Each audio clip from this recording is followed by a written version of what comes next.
வணக்கங்க. இப்போ நம்ம பார்த்துட்டு இருக்கிற பூமி மொத்தம் 12.5 ஏக்கருங்க. திருப்பூர் மாவட்டம் மடத்துக்குளம் ஏரியாவுக்கு பக்கத்தில் வந்துடுதுங்க. தார் ரோட்லேருந்து 2வது பூமிங்க. 30 அடி பஞ்சாயத்து பாதை. கிழமையில் 800 அடியும் தென்வடலில் ஒரு 600 அடியும் வருங்க. ஒரு உள்ளங்கை மாதிரி ஸ்கொயராக இருக்குங்க இந்த பூமி. சமசதுரமான பூமிங்க. ஒரு தனி கிணறுங்க.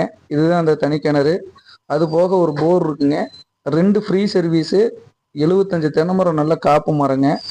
அமராவதி வாய்க்கால் பாசனங்க. அதுலேயும் அமராவதியிலேயே தலைமடை பாசனங்க. இதுதான் அந்த தலைமடைங்க. அது போக ஒரு கூட்டு கிணறுங்க. சரிபாதி கூட்டு.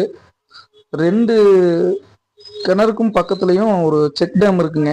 100% வாட்டர் சோர்ஸ் இருக்கிற இடம். இதுதான் அந்த கூட்டு கிணறுங்க. இது அந்த செக் டேமு. தென்னந்தோப்பு ப்ளஸ் பாக்கு மரத்தோப்பு பண்ணுறவங்களுக்கு அருமையான பூமிங்க. அதுபோக இன்வெஸ்ட்மெண்ட்டுக்கு ரீசேலுக்கு நல்லா இருக்குங்க.